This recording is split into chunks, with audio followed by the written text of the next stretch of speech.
আপনারা দেখছেন একুশে টেলিভিশন।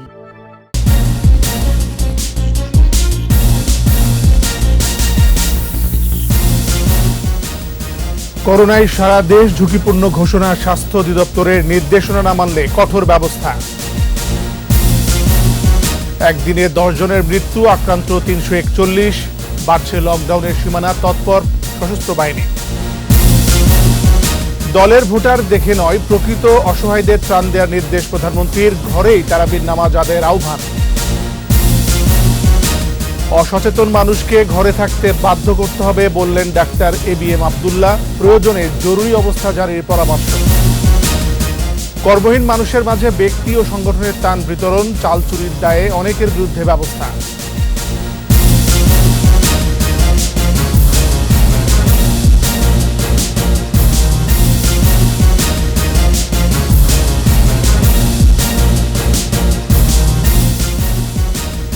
শুনছিলেন ফার্স্ট সিকিউরিটি ইসলামী ব্যাংক লিমিটেড সংবাদ শিরোনাম। আমন্ত্রণ জানাচ্ছি রাত 11টার 21 সংবাদে, সাথে আছি আমি MAG ওসমানী। দর্শক, 21 টেলিভিশনের সংবাদ একই সাথে সরাসরি দেখতে পাবেন আমাদের ফেসবুক পেজ www.facebook.com/2124 অনলাইনে। সারা দেশ করোনা ভাইরাস সংক্রমণের ঝুঁকিতে রয়েছে বলে ঘোষণা করেছে স্বাস্থ্য অধিদপ্তর। অধিদপ্তরের মহাপরিচালক আবুল কালাম আজাদ স্বাক্ষরিত এই বিজ্ঞপ্তিতে কথা জানানো হয়েছে। বিজ্ঞপ্তিতে জনগণকে বেশ কিছু বিধিনিষেধ কঠোরভাবে মেনে চলতে বলা হয়েছে। বিধিগুলো হলো: অতি জরুরি প্রয়োজন ছাড়া ঘর থেকে বের হওয়া যাবে না, সন্ধ্যা 6টা থেকে সকাল 6টা পর্যন্ত কেউ বাইরে যেতে পারবে না, এক এলাকা থেকে অন্য এলাকায় চলাচল কঠোরভাবে নিয়ন্ত্রণ করা হবে। বিজ্ঞপ্তিতে আরও বলা হয়, এসব বিধিনিষেধ ভঙ্গকারীদের বিরুদ্ধে সংশ্লিষ্ট আইন অনুযায়ী ব্যবস্থা নেওয়া হবে। কোভিড-19-এ একদিনে মারা গেছে 10 জন আর আক্রান্ত হয়েছে 341 জন। মৃত আক্রান্তের এই সংখ্যা এখন পর্যন্ত সর্বোচ্চ। মোট আক্রান্তের সংখ্যা 1,500 ছাড়িয়েছে আর প্রাণহানি 60 জনের। অনলাইন সংবাদ সম্মেলনে বরাবরের মতো সবাইকে স্বাস্থ্যবিধি মেনে চলার নির্দেশনা দিয়েছে স্বাস্থ্য অধিদপ্তর। স্মৃতিমণ্ডলের রিপোর্ট।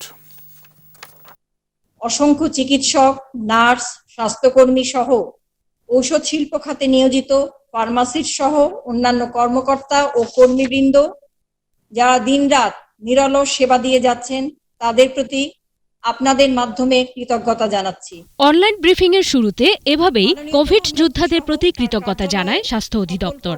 ব্রিফিং এ জানানো হয়, 24 ঘন্টায় 2135 জনের নমুনা সংগ্রহ করা হলেও পরীক্ষা করা হয়েছে 2019 জনের।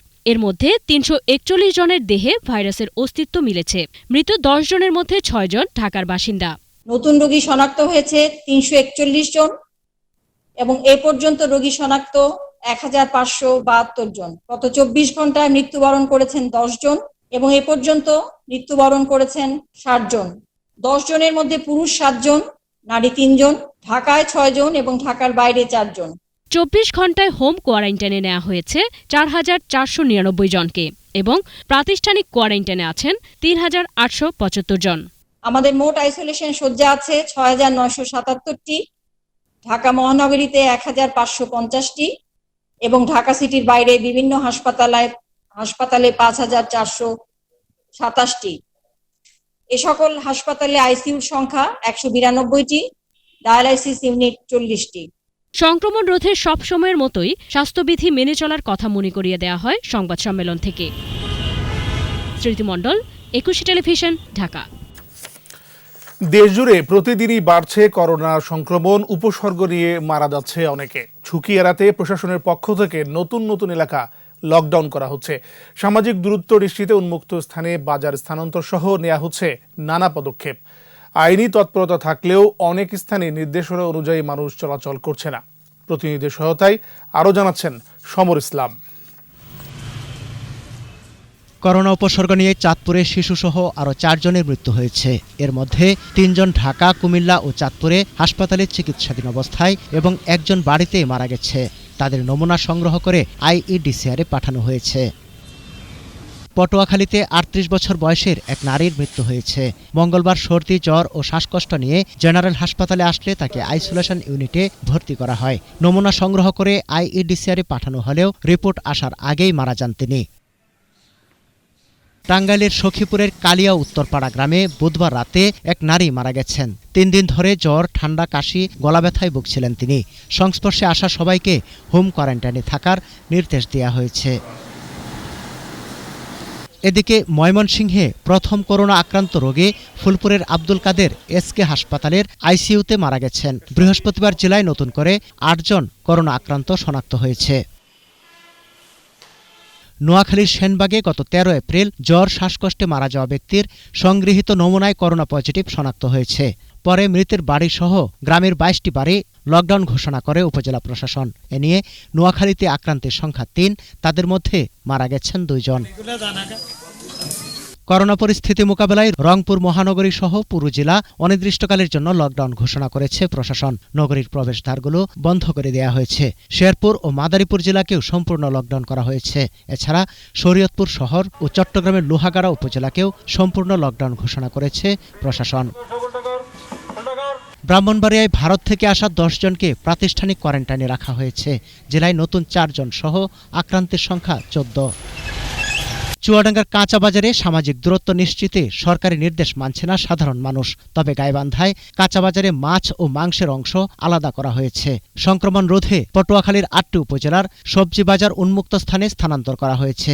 ভোলার লালমোহনের কাঁচা বাজারকে খোলা মাঠে স্থানান্তর করা হয়েছে। লকডাউনে সামাজিক দূরত্ব না মানায় নারায়ণগঞ্জে 23টি মামলা ও 90,000 টাকা জরিমানা আদায় করেছে র্যাবের ভ্রাম্যমাণ আদালত। সমর ইসলাম, 21 টেলিভিশন। নানাভাবে রাজধানীতে ঢুকছে মানুষ, তবে তাদের প্রবেশ ঠেকাতে কঠোর অবস্থান নিয়েছে পুলিশ। আর সামাজিক দূরত্ব নিশ্চিত করা সহ নানান কার্যক্রম নিয়ে মাঠে সক্রিয় সশস্ত্র বাহিনী। দীপু শিকদারের রিপোর্ট। সরকারি নির্দেশনা অমান্য করে তবু মানুষ আসছে রাজধানী ঢাকায়। গণপরিবহন বন্ধ থাকলেও নানান যানবাহনে আসছেন তারা, কেউ বা আবার পায়ে হেঁটেই। আমাদের আটকে লাভ কি, আমরা তো হাইটেই যাইতেছি। বাড়ানোর নিষেধ, এখন স্যার কি করব বলেন, পেটে ভাত নাই। সাইনবোর্ড এলাকায় চেকপোস্ট বসিয়ে মানুষ আর যানবাহন ঠেকানোর চেষ্টা পুলিশের।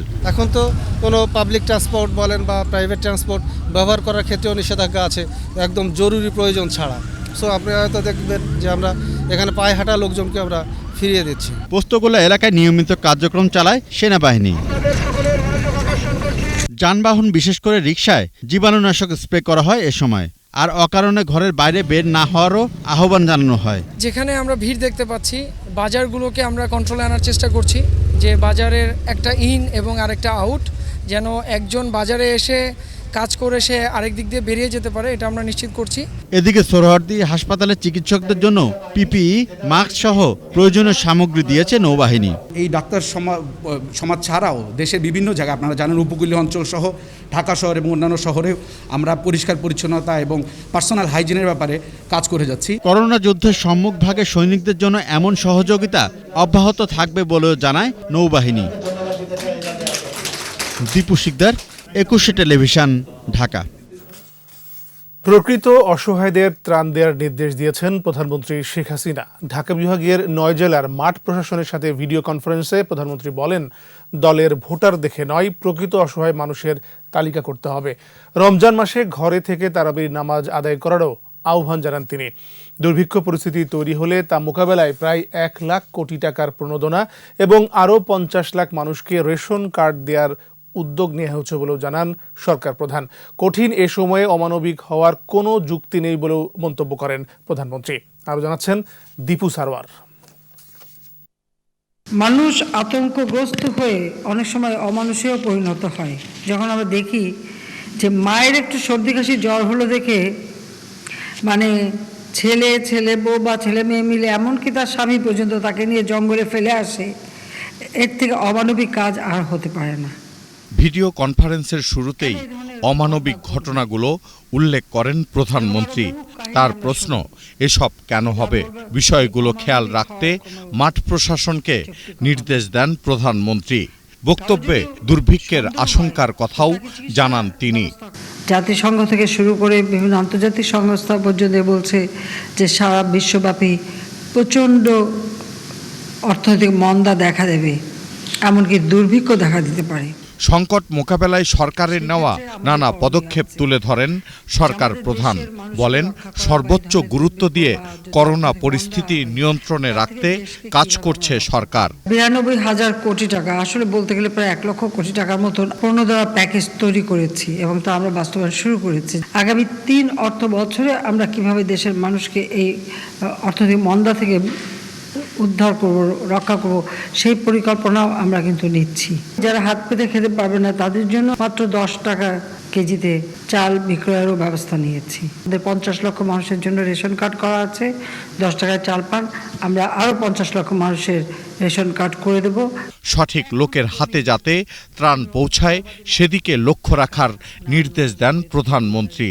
দুর্যোগের সময় মানুষ ঘরে বসে আছে, কাজ করতে পারছে, তাদের খাদ্য সাহায্য দিচ্ছি, কিন্তু এই সাহায্যের মধ্যে কেউ থাবা দিক সেটা আমরা চাই না। এই ক্ষেত্রে দুর্নীতি বা অনিয়ম হলে সেটা আমরা কিন্তু কখনো বরদাস্ত করব না। রমজানে ঘরে বসে তারাবির নামাজ আদায়ের নির্দেশনা দিয়ে জনসমাগম এড়িয়ে চলার আহ্বান জানান প্রধানমন্ত্রী। যেহেতু সৌদি আরবেও মসজিদে করছে না বা অন্যান্য দেশেও হচ্ছে না, আমাদের এখানেও আমাদের যেহেতু ইসলামিক ফাউন্ডেশন ইতিমধ্যে কতগুলি নির্দেশনা দিয়েছে, সেটা আপনারা মেনে ঘরে বসে তারাবি পড়েন, নিজের মন মতো করে পড়েন। আল্লাহকে ডাকতে হবে, ইবাদত করতে হবে, সেটা আপনি আপনার মতো করে যত ডাকতে পারবেন আল্লাহ সেটাই কবুল করবেন। দেশে পর্যাপ্ত চিকিৎসা সরঞ্জাম আছে বলে আশ্বস্ত করেন প্রধানমন্ত্রী। বলেন, আগে থেকে ব্যবস্থা নেওয়ায় অন্যান্য দেশের তুলনায় পরিস্থিতি নিয়ন্ত্রণে আছে। যথেষ্ট এখনো নিয়ন্ত্রণে রাখতে পেরেছি। দীপু সারোয়ার, একুশে টেলিভিশন, ঢাকা। সংক্রমণ রোধে ঘরে থাকার নির্দেশনা না মানায় মহামারীতে রূপ নিতে যাচ্ছে করোনা। এই অবস্থায় অসচেতন গোষ্ঠীকে ঘরে থাকতে বাধ্য করা ছাড়া কোনো উপায় দেখছেন না প্রধানমন্ত্রীর ব্যক্তিগত চিকিৎসক ডাক্তার ABM আব্দুল্লাহ। মহামারী ঠেকাতে আইনশৃঙ্খলা বাহিনীকে কঠোর হওয়ারও তাগিদ দেন তিনি। পরিস্থিতি সামাল দিতে জরুরি অবস্থা জারি করা লাগলেও তা করতে হবে বলেও পরামর্শ দেন এই মেডিসিন বিশেষজ্ঞ। বিস্তারিত জানাচ্ছেন আকবর হোসেন সুমন। চলতি বছর 8 মার্চ দেশে প্রথম করোনা আক্রান্ত 3 জন শনাক্ত হয়। 1 মাসের কিছু বেশি সময়ের মধ্যে আক্রান্ত রোগীর সংখ্যা 1000 ছাড়িয়েছে। রাজধানীর গণ্ডি পেরিয়ে ধারাবাহিকভাবে 35 জেলায় সংক্রমণ ছড়িয়েছে। গেল 1 সপ্তাহের ব্যবধানে আক্রান্তের সংখ্যা 800-র বেশি আর মৃতের সংখ্যা প্রায় অর্ধশত। বিশ্বের অন্যান্য দেশের তুলনায় আক্রান্ত ও মৃতের হার কম থাকলেও পরিস্থিতি এখনই নিয়ন্ত্রণ করা না গেলে অপেক্ষা করছে ভয়াবহ বিপদ। মহামারীর আশঙ্কা করছেন প্রধানমন্ত্রীর ব্যক্তিগত চিকিৎসক doctor ABM Abdullah. Physical distance যেটা, এটা কিন্তু মেনটেন করতে পারছে না আর কি। তো এই অবস্থা যদি বাড়তেই থাকে তাহলে তো একটু তো আরও সংখ্যা বাড়ার সম্ভাবনাই তো বেশি, কারণ এটা বারবার বলা হচ্ছে ঘরে থাকুন, শারীরিক দূরত্বটা একটু যেন মেনটেন করে চলেন। অনেকেই না মানার জন্যই কিন্তু সমস্যাটা হচ্ছে। সাধারণ ছুটি ঘোষণা করে সবাইকে ঘরে থাকার নির্দেশনা দিয়েছে সরকার। তারপরও সচেতন নয় এক শ্রেণীর মানুষ। কারণে অকারণে বাড়ির বাইরে বের হচ্ছেন অনেকেই। ঘরে থাকার নিয়ম মানলে সংক্রমণ কমবে, এই নীতিতে কঠোর হওয়ার তাগিদ এই চিকিৎসকের। জনগণ তো প্রতিরোধমূলক ব্যবস্থা নেবে, স্বাস্থ্য সচেতনমূলক ব্যবস্থা নেবে। সবচেয়ে বড় শারীরিক দূরত্ব মেনটেন করার জন্য আইন শৃঙ্খলা বাহিনীর যদি কঠোর অবস্থান নিতে হয় তাও নিতে হবে। সংক্রমণ রোধে দরকার হলে জরুরি অবস্থা জারিরও পরামর্শ দেন তিনি। প্রয়োজনে কারফিউ হলেও কিন্তু দিতে হবে। আকবর হোসেন সুমন, একুশে টেলিভিশন, ঢাকা। করোনার প্রভাবে দেশের বিভিন্ন স্থানে অসহায় মানুষের পাশে দাঁড়াচ্ছে প্রশাসন, জনপ্রতিনিধি, রাজনৈতিক ও সামাজিক সংগঠন। অনেকেই নাম পরিচয় গোপন রেখে ত্রাণ সহায়তা দিয়ে যাচ্ছেন। এদিকে ত্রাণের দাবিতে রংপুরে জাতীয় পার্টির প্রয়াত চেয়ারম্যান হোসেন মোহাম্মদ এরশাদের ছেলে সাদ এরশাদের বাসভবন ঘেরাও করে বিক্ষোভ করেছে কয়েকশো মানুষ। লালমনিরহাটের বিক্ষোভ করেছে অটোরিকশা চালকরা। প্রতিনিধিদের সহায়তায় মফির রহমানের রিপোর্ট। করোনা ভাইরাসের কারণে রেলের চাকা বন্ধ হওয়ার সাথে সাথে থেমে গেছে নাটোর স্টেশনের কুলি মজুরদের আয়ের চাকাও। স্টেশনে আসে না ট্রেন, নামে না যাত্রী। এখানে এখন সব যেন থেমে গেছে। রেল না চললেও রাত দিন স্টেশনে কাটানো এই মানুষগুলো ভীষণ কষ্টে আছেন। চলতে পারছি না, কিছু খাবার কিছু নেই, খুব দুর্ভোগের মধ্যে দিনকাল চলে যায়। করোনার সংকটময় মুহূর্তে ব্রাহ্মণবাড়িয়া সদর হাসপাতালে রোগী নিয়ে যাচ্ছেন অনেকে। খাবারের দোকান খোলা না থাকায় বিপাকে পড়ছেন তারা। এ অবস্থায় রোগী ও স্বজনদের খাবার সংকট ও দুর্ভোগ কমাতে গত বেশ কিছুদিন ধরে নাম পরিচয় গোপন রেখেই খাবার দিয়ে যাচ্ছেন এক ব্যক্তি। প্রতিনিধিদের সহায়তায় প্রতিদিনই 60 থেকে 70 জনের হাতে খাবার তুলে দেন। ওনার পক্ষ থেকে আমরা 70 জন লোকের জন্য খাবারের আয়োজন করছি। শেরপুর জেলা সদরের লছমনপুর ইউনিয়নে 500-ও বেশি মানুষকে জনপ্রতি 10 কেজি চাল, ডাল, আলু ও সাবান বিতরণ করেছেন জাতীয় সংসদের হুইপ আতিউর রহমান আতিক। নোয়াখালীতে বেগমগঞ্জ উপজেলা প্রেস ক্লাব শতাধিক সংবাদকর্মীর মাঝে খাদ্য সামগ্রী বিতরণ করে। এছাড়াও চৌমুহনী হকার্স মার্কেট এলাকার দরিদ্রদের মাঝে 20 কেজি করে খাদ্য সামগ্রী বিতরণ করা হয়। নারায়ণগঞ্জে দুস্থদের মাঝে ত্রাণ সামগ্রী দিয়েছেন জেলা আওয়ামী লীগের যুগ্ম সাধারণ সম্পাদক আলহাজ ইকবাল পারভেজ। টাঙ্গাইলে জেলা পুলিশের সহায়তায় তৃতীয় লিঙ্গের জনগোষ্ঠী এবং বেতেপল্লী সহ 1800 পরিবারের মাঝে খাদ্য সহায়তা দিয়েছেন পুলিশ সুপার সঞ্জিত কুমার রায়। রাজবাড়ী টাউন মক্তব সরকারি প্রাথমিক বিদ্যালয়ের বর্তমান ও প্রাক্তন শিক্ষার্থীদের সহযোগিতায় স্কুলের 50টি অসহায় ও অসচ্ছল পরিবারের হাতে তুলে দেওয়া হয় দুধ, ডিম সহ খাদ্য সামগ্রী। লালমনিরহাটে 500 কর্মহীন দিনমজুর দুস্থদের মাঝে ত্রাণ সহায়তা দিয়েছে Chinese enterprise association in Bangladesh CEAB। Comilla সদর দক্ষিণ পূর্ব জোড়কারণ ইউনিয়নের উপার্জনহীন গরিব অসহায় মানুষের মাঝে খাদ্য সামগ্রী বিতরণ করা হয়েছে। কুমিল্লার 14 গ্রামে 400 কৃষকের মাঝে কৃষি প্রণোদনার অংশ হিসেবে বিনামূল্যে সার ও বীজ বিতরণ করেছে উপজেলা কৃষি অফিস। ত্রাণ সহায়তার দাবিতে রংপুর সদর 3 আসনে এমপি সাদ এরশাদের বাসভবন ঘেরাও করে বিক্ষোভ করেছে শত শত হতদরিদ্র মানুষ। এছাড়াও পল্লীনিবাস ঘেরাও এবং রংপুর ঢাকা মহাসড়ক অবরোধও করে তারা। লালমনিরহাটের আদিতমারিতে ত্রাণের দাবিতে বিক্ষোভ করেছেন ইজি বাইক চালক ও অটোরিকশা চালকরা। মফিউর রহমান, 21 টেলিভিশন। অসহায় মানুষের ত্রাণ লুট করে হাতে নাতে ধরা পড়েছে বেশ কয়েকজন জনপ্রতিনিধি। চাল চুরির দায়ে এরই মধ্যে কয়েকজনকে আটক করা হয়েছে, বরখাস্ত করা হয়েছে 12 জনকে। কয়েকজনের ডিলারশিপ বাতিল করা হয়েছে। 4টি মামলা দায়ের করেছে দুর্নীতি দমন কমিশন। স্থানীয় সরকার মন্ত্রণালয় বলছে গরিবের হক কেড়ে নেওয়া জনপ্রতিনিধিদের কোনো ছাড় নেই। মফিউর রহমানের আরও একটি রিপোর্ট। করোনা থামিয়ে দিয়েছে উৎপাদনের চাকা। কাজ হারিয়ে কষ্টে আছে বহু মানুষ। বেকার হওয়া অসহায় মানুষের পাশে দাঁড়িয়েছে সরকার। তাদের ঘরে ত্রাণ সহায়তা পৌঁছে দেওয়া হচ্ছে। চালু ছিল 10 টাকা কেজির ওএমএস-এর চাল বিক্রি। কিন্তু দেশের বিভিন্ন স্থানে অসহায় মানুষের ত্রাণ লুট করতে ব্যস্ত হয়ে পড়ে এক শ্রেণীর সুযোগ সন্ধানী লুটেরা। চাল চুরির দায়ে সরকার এরই মধ্যে 12 জন জনপ্রতিনিধিকে সাময়িক বরখাস্ত করেছে।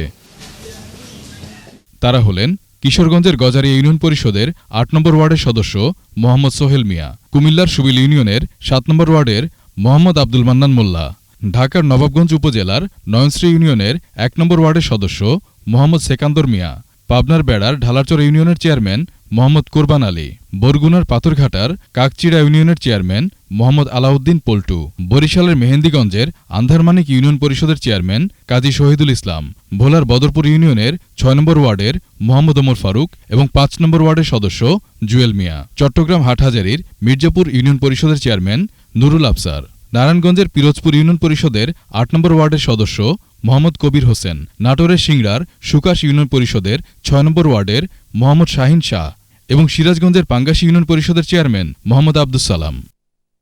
স্থানীয় সরকার মন্ত্রণালয় বলছে ত্রাণ চুরি কোনোভাবেই সহ্য করবে না সরকার। ইতিমধ্যে একটি অফিস আদেশ জারি করা হয়েছে।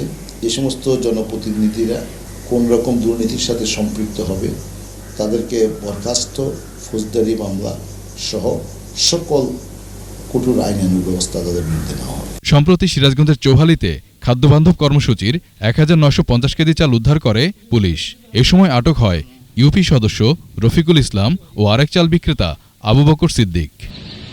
পটুয়াখালীর বাউফলে সরকারি ত্রাণের চাল চুরির দায়ে ইউনিয়ন মহিলা লীগের এক নেত্রী গ্রেফতার হয়েছে। ত্রাণের চাল চুরির অপরাধে নড়াইলের জয়নগর ইউনিয়নের 2 মেম্বারকে 3 মাসের বিনাশ্রম কারাদণ্ড এবং এক ব্যবসায়ীকে 50,000 টাকা জরিমানা অনাদায়ে 3 মাসের বিনাশ্রম কারাদণ্ড দিয়েছেন ভ্রাম্যমাণ আদালত।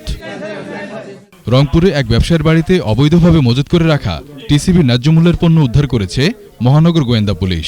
এ সময় লাল মিয়া ও হানিফ নামে 2 জনকে আটক করা হয়। মফিউর রহমান, 21 টেলিভিশন। নিচে বিরতি, যখন ফিরছি তখন অন্যান্য খবরের মধ্যে আরও থাকবে। করোনার প্রভাবে বিপাকে দেশের খামারিরা 60% দুধ কেনা কমিয়েছে মিল্ক ভিটা।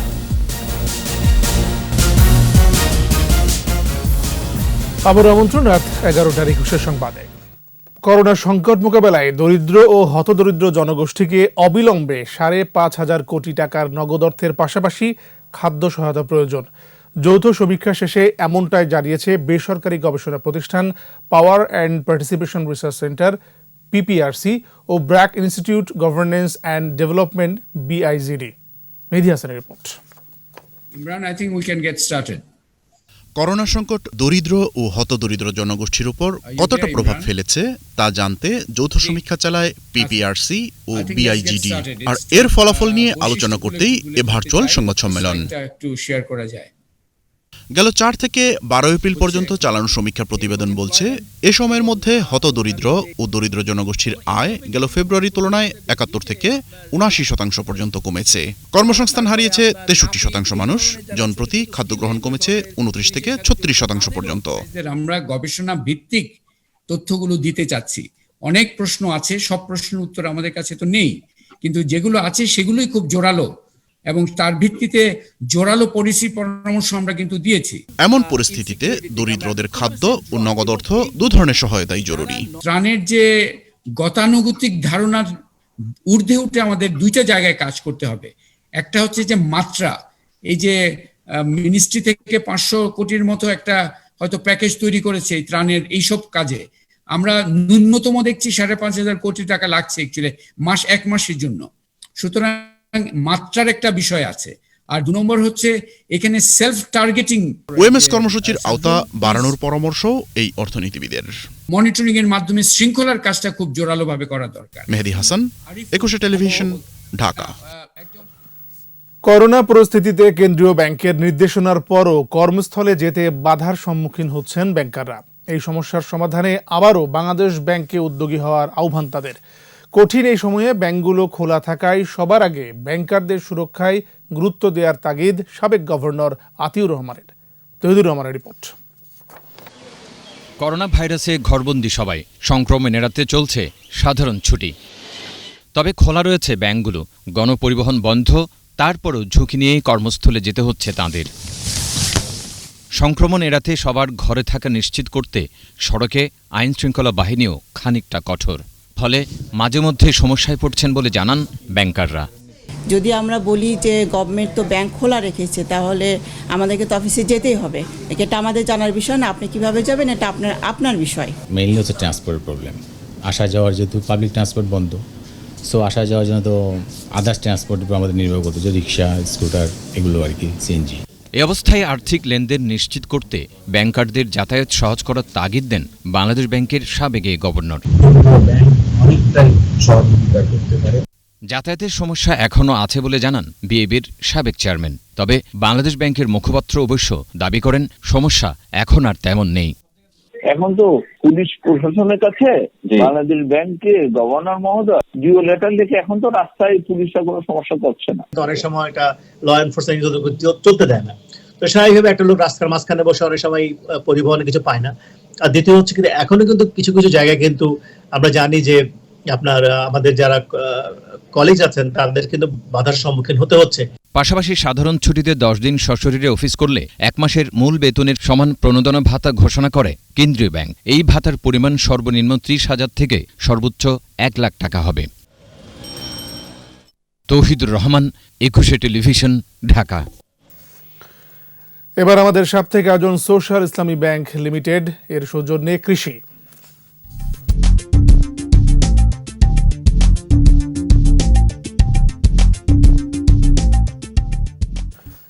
করোনার প্রভাবে দুধ ডিম বিক্রি করতে না পারায় দেশের বিভিন্ন স্থানে বিপাকে পড়েছেন খামারিরা। সিরাজগঞ্জ ও পাবনার গো খামারিদের কাছ থেকে 60% দুধ সংগ্রহ কমিয়ে দিয়েছে মিল্ক ভিটা। এদিকে দুধ ডিম বিক্রি করতে না পেরে দুশ্চিন্তায় মৌলভীবাজারের খামারিরাও। সিরাজগঞ্জ প্রতিনিধি স্বপন মির্জা ও মৌলভীবাজার প্রতিনিধি বিকুল চক্রবর্তীর সহায়তায় আরও জানাচ্ছেন সমর ইসলাম। করোনা সংক্রমণ রোধে ঢাকাসহ দেশের বিভিন্ন জায়গায় সিরাজগঞ্জের বাঘাবাড়ির মিল্ক ভিটা থেকে তরল দুধ সরবরাহ সীমিত করা হয়েছে। আগে সিরাজগঞ্জ ও পাবনার খামারিদের কাছ থেকে প্রতিদিন 2.25 লাখ লিটার দুধ সংগ্রহ করলেও এখন নেওয়া হচ্ছে মাত্র 60 থেকে 70 হাজার লিটার। প্রতিদিন গড়ে 1 লাখ লিটার দুধ অবিকৃত থাকছে। এতে বিপাকে এ অঞ্চলের 30,000 খামারি। ভাইরাসের কারণে এবং করোনার কারণে লোক নাই, রাস্তায় বাইতে পারতেছে না, দুধ নিয়ে গেলে কেউ নেয় না, রাস্তায় ফালাবা লাগতেছে রাস্তায়। গরু বাছুরের কাছে ফল দিয়ে পারছি না, ঘাস খাই পারছি না। তাহলে আমরা আইলের দাম বেতন দেবো কোথার থেকে, আমাদের খাবার দেবো কোথার থেকে। 38 টাকা কেজির দুধ এখন বিক্রি করতে হচ্ছে 20 থেকে 25 টাকায়। গোদগ্ধ শিল্প টিকিয়ে রাখতে সরকারের হস্তক্ষেপ চেয়েছেন সংশ্লিষ্টরা। আমরা দুধ ঢাকায় বিক্রি করতে পারতেছি না, শুধু বিকেলে দুধটুকু আমরা মিলভিটায় নিচ্ছি। খামারিদের মধ্যে একটা হাহাকার রয়েছে, কারণ দুধের প্রকৃত দামটা পাচ্ছে না। এদিকে করোনা প্রভাবে বন্ধ মৌলভীবাজারের খাবার হোটেল, মিষ্টির দোকান ও বেকারিগুলো। এতে চাহিদা কমে গেছে দুধ ও মুরগির ডিমের। জেলায় মাসে গড়ে 1,58 লাখ পিস ডিম ও 7,300 টন দুধ উৎপন্ন হয়। বর্তমানে এর অর্ধেকও বিক্রি হচ্ছে না। আগে যেখানে 60 টাকা এবং 8 টাকা বিক্রি করতাম প্রতি পিস, এখন 4 টাকা 5 টাকা বিক্রি করতে পারতেছি না। করোনা ভাইরাসের কারণে দোকানপাট বন্ধ থাকার কারণে আমরা দুধ নষ্ট হয়ে যায়। বিষয়টি সরকারের নজরে আছে। এই সংকট মুহূর্তটা কেটে গেলে হয়তো আমরা খামারিদের জন্য কিছু করতে পারব। জেলায় ছোট বড় 420টি দুগ্ধ খামার ও 605টি মুরগির খামার রয়েছে। সমর ইসলাম, 21 টেলিভিশন। নিচে বিরতি, যখন ফিরছি তখন অন্যান্য খবরের সঙ্গে আরও থাকবে। এবার এশিয়ার দেশগুলোকে IMF এর সতর্কতা, করোনার কারণে সর্বনিম্ন প্রবৃদ্ধির আশঙ্কা। আবারও আমন্ত্রণ রাত 11টার 21 সংবাদে। বকেয়া বেতনের দাবিতে গাজীপুর ও নারায়ণগঞ্জ সড়কে অবরোধ করে বিক্ষোভ করেছে পোশাক শ্রমিকেরা।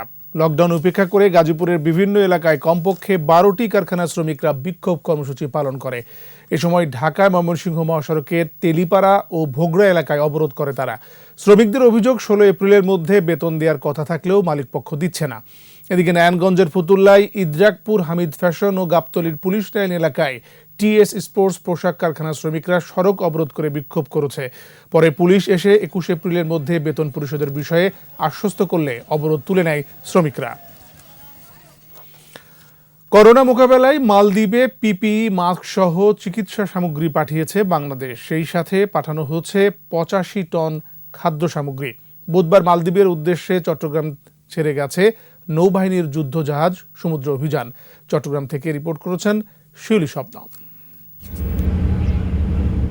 করোনা ভাইরাসের কারণে পুরো পৃথিবী যখন বিপর্যস্ত, ঠিক তখন বন্ধুরাষ্ট্র মালদ্বীপে সহযোগিতার হাত বাড়িয়ে দিয়েছে বাংলাদেশ। পাঠানো হয়েছে বিভিন্ন চিকিৎসা ও সুরক্ষা সরঞ্জাম সহ খাদ্য সামগ্রী।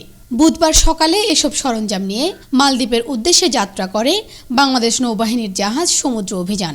বাংলাদেশ সরকারের মাননীয় প্রধানমন্ত্রীর পক্ষ থেকে মালদ্বীপের মাননীয় মহামান্য রাষ্ট্রপতির প্রতি আমাদের পাঠানো হচ্ছে। এটা আমরা এখানে আমাদের যে মান্যবর হাই কমিশনার আছেন ওনার কাছে হস্তান্তর করা হবে এবং উনি এটা ওখানে সরকারকে প্রদান করবেন। উপহার সামগ্রীর মধ্যে রয়েছে 20,000 PP সেট, 5,000 হ্যান্ড স্যানিটাইজার, 960টি নিরাপত্তা চশমা ও 40 কার্টন জরুরি ওষুধ। পাশাপাশি প্রায় 85 টন খাদ্য সামগ্রীও পাঠানো হয়। প্রতিবেশী দেশের প্রতি বন্ধুত্বপূর্ণ সম্পর্ক রয়েছে এবং এই ক্ষেত্রে আমরা তাদের যে কোনো দুর্যোগ এবং বিপদে আমরা এগিয়ে আসি। বাংলাদেশের প্রধানমন্ত্রীর পক্ষ থেকে মালদ্বীপের রাষ্ট্রপতির কাছে পাঠানো এসব সামগ্রী নিয়ে চট্টগ্রাম বন্দর থেকে ছেড়ে যাওয়া জাহাজটি আগামী 20 এপ্রিল মালদ্বীপে পৌঁছার কথা রয়েছে। শিউলি শবনম, 21 টেলিভিশন, চট্টগ্রাম। করোনা পরিস্থিতিতে ভালো নেই রাজধানীর কাঁটাবন মার্কেটের পশু পাখি। দিনের বেশিরভাগ সময় দোকান বন্ধ থাকায় সঠিক পরিচর্যা পাচ্ছে না এসব প্রাণী। পশু পাখি যাতে অবহেলার শিকার না হয় সেদিকে লক্ষ্য রাখার আহ্বান পাখি গবেষকদের। মফিউর রহমানের রিপোর্ট। রাজধানীর কাঁটাবন মার্কেটের সকালের চিত্র। পশু পাখির বেশ কিছু দোকান খোলা। পাখি ও প্রাণীদের পরিচর্যা ও খাবার দেওয়ার জন্য দোকান খুলেছেন ব্যবসায়ীরা। যাদের বাসায় পোষা প্রাণী আছে তাদের অনেকেই কিনছেন খাবার। এই চিত্র বিকেলের। প্রায় সব দোকানই বন্ধ। দোকানের বাইরে পাখির কিচিরমিচির শব্দ। শাটারের নিচের ভেন্টিলেটর রাখা হয়েছে বাতাস পাবার জন্য। দোকানিরা বলছেন, দিনের বেশিরভাগ সময় দোকান বন্ধ রাখলে পর্যাপ্ত আলো বাতাস ও খাবার পায় না প্রাণীগুলো। কেউ আইসা বলতেছে আপনারা ঠিকমতো খাওয়ান পানি দেন, আবার কেউ আইসা বলতেছে শাটার নামা রাখেন। শাটার বন্ধ থাকলে আর কি বেশি সমস্যা হয়। পাখিপ্রেমী ও গবেষকরা বলেন, বিক্রির জন্য না হলেও অন্তত প্রাণীগুলোর সুরক্ষার জন্য স্বাভাবিক সময়ের মতোই দোকান খোলা রাখা দরকার। দোকানগুলোকে খোলা রাখা দরকার, খালি ওই পাখিগুলাই সুস্থ থাকবে না। মানুষের বাসায় যেসব পাখি আছে, পোষা প্রাণী আছে, বিড়াল আছে, কুকুর আছে, এদের জন্যও তো খোলা রাখা দরকার, কেননা তার খাদ্য কই পাবে। সকালে একবেলা খোলা হয়, সেখানে তো খাবার দেয়, কিন্তু দেখেন একটা দোকানে কিন্তু পর্যাপ্ত ভেন্টিলেশনের ব্যবস্থা নেই।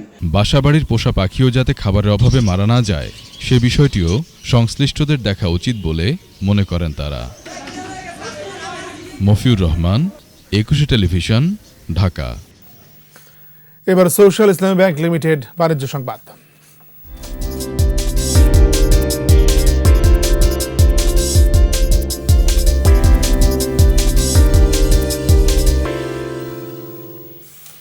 করোনা সংকটে এবার এশিয়া ও প্রশান্ত মহাসাগরীয় অঞ্চলে সর্বনিম্ন প্রবৃদ্ধির আশঙ্কা করেছে আন্তর্জাতিক মুদ্রা তহবিল IMF। যুক্তরাষ্ট্রের ওয়াশিংটনে সংস্থাটির কার্যালয়ে অনলাইন ব্রিফিংয়ে এই আশঙ্কার কথা জানানো হয়। IMF বলছে, করোনার সংকটে আগের যে কোনো সংকটের চেয়ে ভিন্ন। এর ফলে মানুষের কর্মসংস্থান ও শিল্প খাতে বড় ধরনের ক্ষতি হবে। গোটা অঞ্চলের প্রবৃদ্ধি 0% নেমে যেতে পারে। সংকট মোকাবেলায় IMF দ্রুততার সাথে বিভিন্ন ধরনের অর্থায়ন ও ঋণ দান কর্মসূচি হাতে নিয়েছে বলেও জানানো হয়। করোনা ভাইরাসের কারণে এবার অনির্দিষ্টকালের জন্য স্থগিত হয়ে গেল IPL এর 13তম আসর। এরই মধ্যে ভারতীয় ক্রিকেট বোর্ড BCCI IPL এর 8টি দলকে আসর স্থগিতের কথা জানিয়েছে। বোর্ড সভাপতি সৌরভ গাঙ্গুলি শীর্ষ কর্মকর্তাদের সঙ্গে টেলিকনফারেন্সের মাধ্যমে এই সিদ্ধান্ত নেন। পরিস্থিতি স্বাভাবিক হলে আয়োজন হতে পারে বলে আভাস দিয়েছেন সংশ্লিষ্টরা। জনপ্রিয় এই টুর্নামেন্ট বাতিল হলে বড় ধরনের আর্থিক ক্ষতির মুখে পড়বে BCCI। করোনাকে হারিয়ে সুস্থ জীবনে ফিরেছেন জুভেন্টাসের দুই ফুটবলার ড্যানিয়েল রুগানি ও বেইস মাতুইদি। গত মাসের শেষ দিকে করোনা ভাইরাসে আক্রান্ত হয়েছিলেন ইতালিয়ান ক্লাবটির এই দুই খেলোয়াড়।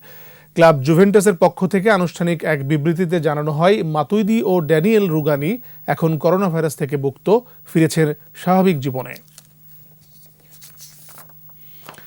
আর এরই সাথে শেষ করছি রাত 11টার 21 সংবাদ। যাবার আগে ফার্স্ট সিকিউরিটি ইসলামী ব্যাংক লিমিটেড সংবাদ শিরোনামগুলো আরও একবার। করোনায় সারা দেশ ঝুঁকিপূর্ণ, ঘোষণা স্বাস্থ্য অধিদপ্তরের, নির্দেশনা না মানলে কঠোর ব্যবস্থা। একদিনে 10 জনের মৃত্যু, আক্রান্ত 341, বাড়ছে লকডাউনের সীমানা, তৎপর সশস্ত্র বাহিনী।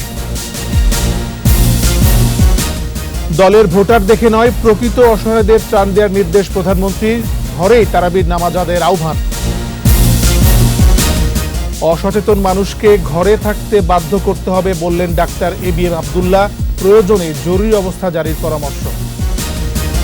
কর্মহীন মানুষের মাঝে বিভিন্ন ব্যক্তি ও সংগঠনের ত্রাণ বিতরণ, চাল চুরির দায়ে অনেকের বিরুদ্ধে ব্যবস্থা।